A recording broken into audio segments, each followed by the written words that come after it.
If you love your hot hatches, you simply must respect Renault, not only for making cars like this, the Megane RS, but because the French manufacturer have been making class-leading and arguably genre-defining hot hatches since the 1970s. But back to this thing, these cars are incredibly special, or at least they were when they were brand new and had a full factory warranty, because see, French car manufacturers don't have a great reputation when it comes to reliability. And even though the fans do claim that these are some of the best value for money performance cars on the used market, are they? Like, what actually does go wrong with them? What do they like to live with on a daily basis? And should you ever seriously consider buying one? Let's find out. Now, before we answer all of that and even more, just in case you've been living under a baguette for the last few years, we really do need to explain what exactly this thing is. Basically, the Megane RS models that we're going to be focusing on in this video were based on the third generation Renault Megane. However, in performance-focused RS spec, came exclusively as a 3-door hatch, were manufactured from 2010 to 2016, and featured a 2-litre turbocharged 4-cylinder engine powering the front wheels via a 6-speed manual transmission. Over that time, the Megane did receive a couple of updates, firstly in 2012 and then again in 2014. Both featured the usual spread of tech and equipment updates, some mechanical revisions, but most obviously, with the second update, a facelift. Pre-update they look like this, and post-update they look like this. Now, you know how it can be incredibly frustrating and just confusing trying to decide between all of the different French wine and cheese variants? Well, the same can be said for the crazy amount of different Megane RS variants. Here in Australia, we've received no less than 17 different trim specs across this generation, from the early base spec RS 250 Cup all the way through to the stripped out, ultra-focused, track-destroying RS 275 Trophy R. But to make sense of all of this confusion, the numerical designations refer to the power output of the car. So the 250 is 250 PS, the 265 is, yeah, you guessed it, 265 PS, and the 275, yeah, you get it. Then you have the Cup models and their variants, and the Trophy models and their variants. Basically, the Cup is the base spec, the Trophy gets more bells and whistles, although in saying that, that can vary depending on the year model and what options are fitted. Then you have the range of limited edition variants, which are sometimes purely aesthetic enhancements and other times not. Now look, obviously we could take you through all the intricate details of all these different variants and whatnot, but my God, it would get boring. We'd be here forever. So instead of doing that, if you do want all the specific details, go to ReDriven.com and check out the cheat sheet. Basically, it's like the ultimate used Megane RS buyer's guide. It will answer all the questions you have. Now guys, I need to come clean about something. I am a huge fan of these things. In fact, I've actually owned and lived with quite a few of them. I'm going to try to remain as unbiased as I possibly can in this video, but I do love them, especially the looks. I don't know how anyone could not think this is a sexy car, especially in the Trophy R spec. In fact, I think the Trophy R spec looks so damn good. We've used it to make a ReDriven Megane RS t-shirt. If you are a true Megane RS fan, you simply have to own one of these t-shirts, otherwise you're not a true fan. If you want one, ReDriven.com, go to the merch store, buy it. Okay, inside, the hardcore Megane RS fans of you will notice that this is an early Cup spec car because it's lacking the Recaro seats, which look like this. Now, choosing between a Recaro or a non-Recaro fitted car is very, very subjective. Some owners actually claim that the Recaros are pretty uncomfortable and they're not actually that much more supportive when the going gets tough. Other owners will claim that those owners are idiots. Personally, I have lived with both. Yes, the non-Recaros, I do agree, they are more comfortable and they're still super supportive. However, I'd probably still buy a model that has Recaros because they do look a bit cooler, and I'm a bit of a wanker when it comes to stuff like that. But if you are looking at one with Recaros, just be warned, the side bolsters are really high and really hard. So if you're getting in and out of the car in a hurry, I know from experience that that side bolster can become very intimate with your nether region in a very violent manner very quickly. Elsewhere on the interior, look, design-wise, it's aging okay, like it's nothing kind of flash. You kind of can tell that it is sort of based on a more budget-friendly Renault, Megane hatchback. There are some really nice touches like this kind of carbon fiber trim, still looks really, really good. Although the carbon fiber look kind of plastic fabric here, not so sure about that. It's a nice enough place to be, but it is, yeah, it's starting to feel its age just a little bit in design terms. However, there are some really annoying ergonomic issues. Firstly, the doors are really long, right, and they're pretty heavy, but the actual door door handle is all the way at the front. And again, I know this from experience. If you're parked downhill and the door opens, trying to close the door is bloody annoying. It's almost a workout. You almost have to use both the door handle and the actual door pocket down here. I don't know why they didn't put just like a strap or something up here to hold onto so you get a bit more leverage. That's annoying. Also, and you get used to this, but it used to really annoy me, the cruise control kind of on and off button and speed limiter buttons are down here, but then the adjustments are up here on the steering wheel. They've separated them. I've got a friend of mine who's a French industrial designer, and I asked him about it. I'm like, why do you separate the buttons? And he was like, well, they look ugly having too many buttons up here. I just love the fact that French cars, they'd rather things look nice rather than just be easy to use. Also, some people online were complaining that the switchgear can feel a bit cheap and nasty. On this particular car,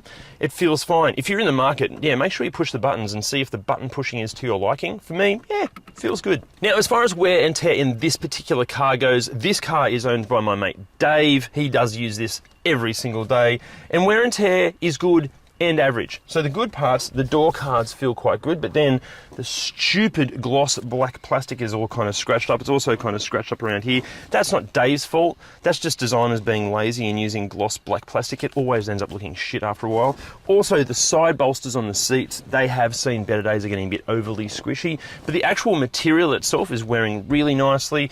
All the kind of touch points everywhere, wearing well, mainly because it's pretty hard, scratchy plastic, to be honest.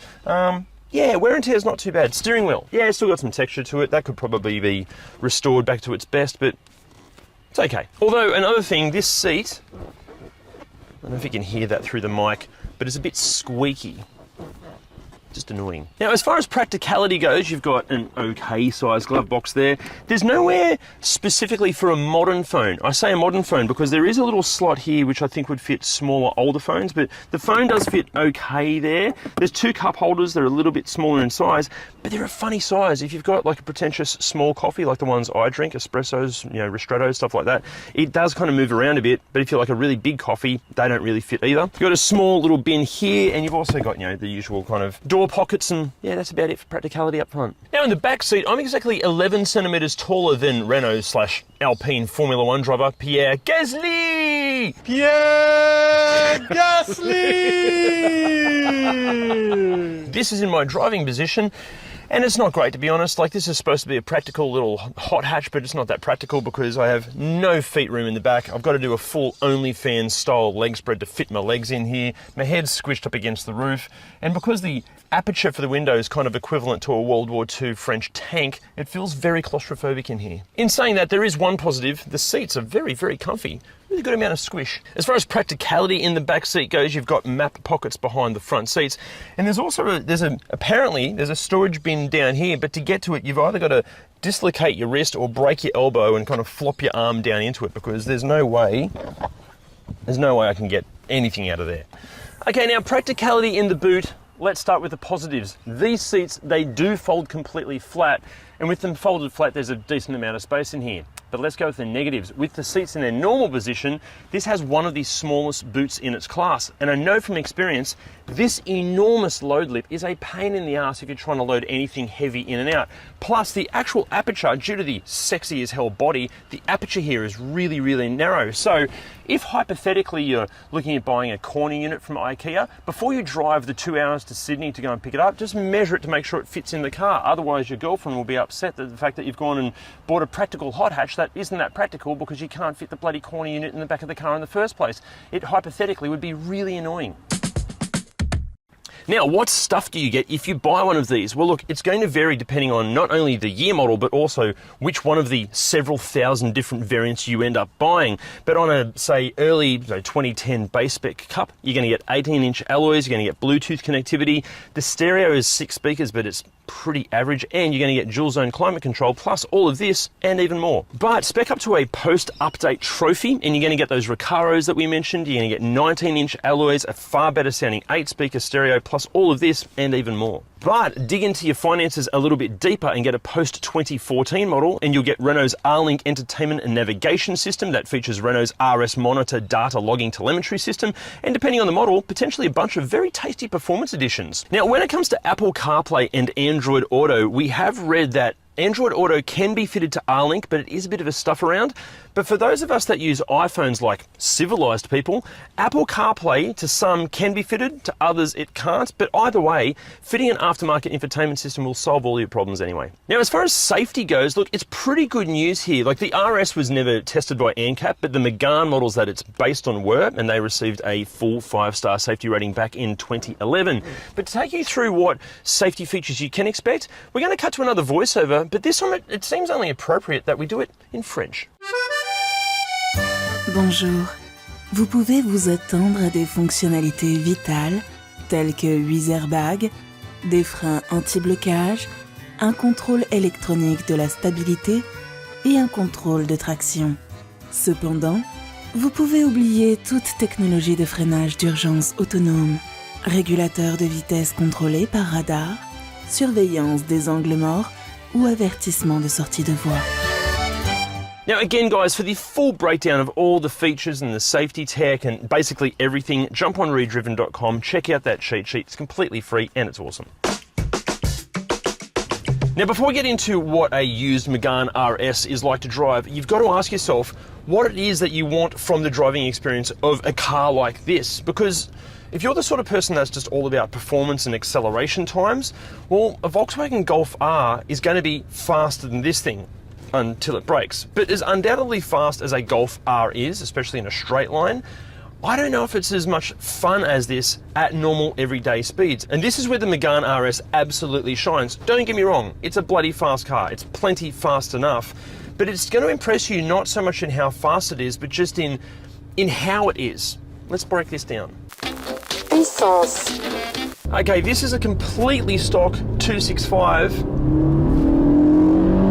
Oh my God, I love this engine. I miss this engine so much. There's hardly any turbo lag. It feels all muscular like a turbo engine should, and it even sounds good. Plus, thanks to the limited slip diff in the front of this thing, oh my God, it is so much fun to like power out of corners. You'll just go hunting for bends and corners. Transmission.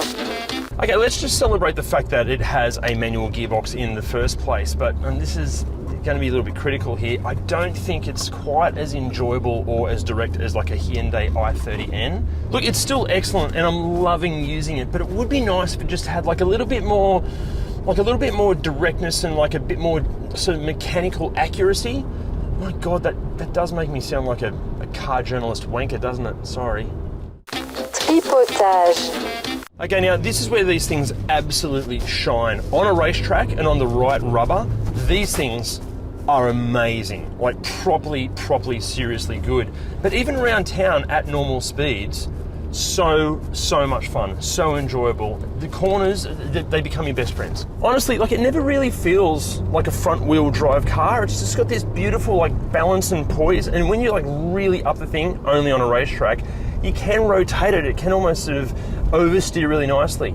Again, it's all getting very car journo wanker speak, isn't it? Conduire. Okay, a few people complain that the ride is way too firm. Like, you know, it's a hot hatch, yeah? Like, that's kind of what you're signing up to. Actually, I do agree to a point. It is very firm in here, and also because the interior materials aren't exactly the most premium, there are plenty of complaints that the Meganes can get pretty rattly after a few years. The brakes are so strong and there's plenty of feel really at any speed. In saying that, it's critical that they're wearing performance pads and quality rubber. Vivre avec. Okay, the rear 3/4 blind spot is epically bad, and the rear visibility isn't great either, and there's no parking sensors and no reversing camera. So day-to-day reversing into things can be a challenge to say the least. En général. Okay, look, overall, it might not be as convincing at specific things compared to some of the competition, but my God, even after many years and thousands of kilometres, this is still a very special car to drive. Look, I'm going to be honest here, even before we planned making this video, I already missed my old Megane and Meganes so much, but even after just a few minutes behind the wheel of this one, oh my God, I crave that car and those cars all over again. That is until I remember all of the things that went wrong with them, which we'll cover soon. Now, on the used market here in Australia, these things can seem like bargains because many of them are asking less than $20,000, and even the very top spec Trophy R, they're asking around that $50,000 mark. But you've got to remember, that thing feels almost as good as like a GT Porsche, so it seems like great value for money. However, we haven't got into what goes wrong with these yet, so let's not say they're great value for money just yet. Also, I know this not only from the research that we've done on this video, but also my personal experience, the cost of parts can be insane, and because of how amazing they are to drive, you do tend to go through consumables quite quickly, like brake pads, tyres, and petrol. Now, actually, before we get into what goes wrong with these, firstly, a massive shout out to my mate Dave for lending us his car. You're a legend, mate. Secondly, a huge thank you to all of the members of the Renault forums, the owners groups, and the Renault specialist mechanics and technicians that we spoke to in researching this video. Honestly, guys, if it wasn't for you and your knowledge and help, we wouldn't be able to make this video, so thank you so much. Okay, let's start with the outside. Basically, anything with electricity running to it can have dramas, especially the door lock actuators, and if the car's fitted with rear parking sensors, they're known to fail. Also, these sexy pumped rear guards are susceptible to stone chips, and that looks a bit ugly after a while. Also, this isn't really a what goes wrong thing, more of a what you should do thing. Make sure you fit quality performance rubber to these things because great tyres can transform these cars. Speaking of transforming these cars, they can be transformed in a negative way because they do like to oversteer at the limit, which means they can back into solid objects or the scenery with much enthusiasm. So make sure you check for any dodgy accident damage or any dodgy repair work. Actually, in saying that, there's a whole bunch of other things that you do need to check out if you're buying one of these, and we've made that process easy by making the ultimate used car buyer's guide. The link is just up there somewhere. Watch that before you buy one of these or any used car because it could save you thousands. Now, inside and back to these bloody door handles. Plenty of owners have complained that the door handles can break. The drama here is replacing them with OEM parts can get expensive because it often needs an entirely new door card. The good news, kind of, is that there are cheaper non-OEM parts available, but do you really want to cheap out on parts on a Megane RS? I certainly wouldn't. Next up, the Recaros. Look, yes, they are sexy, but as I mentioned, the side bolsters can cop an absolute flogging, and it can be expensive and a nightmare to get the side bolsters back to their best. Possibly because you've got to remove some of your internal organs from the stitching. Next up, make sure every single button in here works because there are plenty of complaints about electronic gremlins. Actually, that's probably the biggest complaint on the interiors of these cars are the electronic problems. Things like the cruise control can work only sporadically. There are owners that have had sensors break and the sensors can be over $1,000 each to fix. The air conditioning compressors, they're a really common fault and that can cost over $2,500 to fix. Next up, the speakers on the lower spec models not only sound pretty average, but they tend to blow out if you listen to anything above whisper levels of volume. They just completely break and stop working. In fact, in this car, front speakers don't work at all. The problem there is fitting replacements can be a challenge because they're French sizes and that limits your choice of speakers. Then we have the fact that plenty of owners have complained about the infotainment systems. Either they just glitch out or they don't send signal to certain speakers or they're just a pain in the ass to use. And then here's a really weird one. Apparently if the carpets aren't looked after properly, they can look really shabby really quickly. Now before we break even more of your hearts and get into what mechanically can go wrong with these things, can I ask a favour? Can you hit that like and subscribe button? Honestly, just clicking those two little icons, that helps us out more than you know. We'd appreciate it so much. Now mechanically, what goes wrong with the Megane RS? As much as I would love to tell you, I can't because I'm not qualified to. I'm not a mechanic, but Jim is. Generally, in terms of reliability, yeah, these things do get a pretty bad rap, and they do have some fairly serious and common problems that I'll get to in a minute. But overall, generally speaking, they're not as bad as the internet would tell you. In terms of everyday problems like engine bay plastics and cooling system complications, electrical and computer issues, they're really no worse than any other European car of the same age and value. Maintenance-wise, timing belt has to be done every 90,000 Ks, which is often overlooked. And while you're in there, you simply must do all the oil seals, because quite often they do leak. And while you're in there as well, you really should put on a harmonic balancer because they do have a habit of just completely disintegrating. Some of the more serious and common problems in these things include the clutch hydraulics.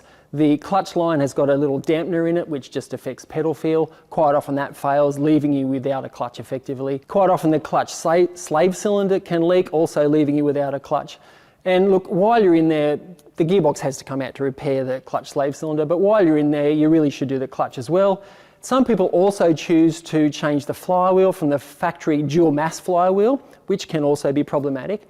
you can actually do a single mass flywheel conversion, which is cheaper to do and does slightly change the way the clutch feels, but overall makes not a great deal of difference to the car. Steering and suspension wise, another common problem in these is the ball joints that are in the lower control arm and the wheel bearing hub. Now, the ball joints in these things by design, they wear out pretty often. If you're at the dealership or a mechanic that hasn't done one before, they might want to sell you the whole upright or the whole lower control arm, which is eye-wateringly expensive. You can press the old ball joints out and push the new ones in. It's much, much cheaper. Another fairly serious and somewhat common problem is gearbox complications. What happens in these, the main shaft and lay shaft bearings are seemingly made of cheese and can wear out at extremely low mileage. It doesn't really matter if you maintain it or not in some cases. Of course, maintenance helps, but what you'll hear is just a gearbox whine in some gears, in all gears, when you're rolling at idle. Typically, it all means the gearbox has to come apart and be rebuilt, which is very expensive. Another thing ads may have mentioned is, look, a lot of these do get used on track, and they're pretty quick on track too. It's not necessarily a bad thing that they've been tracked if you're looking at one. Just make sure that they have been maintained well. And chances are it's had some modifications, and if that is the case, you need to make sure that those mods have been done properly and are reliable. Okay, so should you buy one? Well, are you looking at just buying simply a car, or are you looking at entering a relationship? Like, seriously guys, you need to ask yourself that question. If you simply want a car, we're sorry, but as brilliant as the Megane RS is to look at, sit in and drive, sorry, but no, you shouldn't buy one. While there are those pristine, fastidiously maintained and honestly unicorn examples out there on the used market, there are plenty more that have been neglected, mistreated and potentially abused. And now that the long list of common faults is only getting longer, the wrong Megane RS can very quickly become a very expensive headache. However, if you are actually looking at getting yourself into a relationship, well, that's potentially a different story. You have to work hard at relationships to get the most out of them. They require commitment, constant maintenance. They need your undivided attention, unwavering support, and unconditional love. And they can be very, very expensive. And that's what owning a Megane RS is potentially like. It's like a relationship. If you let things slip, you may pay the price, but even if you do everything right, it still might fall apart. But like the very best relationships, somehow the good just outweighs the bad. Or maybe you've got Stockholm Syndrome and you're actually in a really toxic relationship. Which then obviously raises the question, would you enter a relationship with a Megane RS, or would you just buy simply another car? Let us know in the comments. See you next time. Basically, it's like the ultimate used Megane RS buyer's guide, and it will answer, oh, me, what a mess. Bluetooth connectivity, dual zone climate, but it is a bit of a stuff around, and apparently it's not me. Make sure you fit premium quality performance rubber, because honestly, great tires on this can totally transfer hell. However, if you actually are looking at getting yourself into a potentially, like if you let and that's what man, and that's what owning a Megane RS is potentially like. It's like a relationship. If you let things, the brain is slowly forming. Here we go.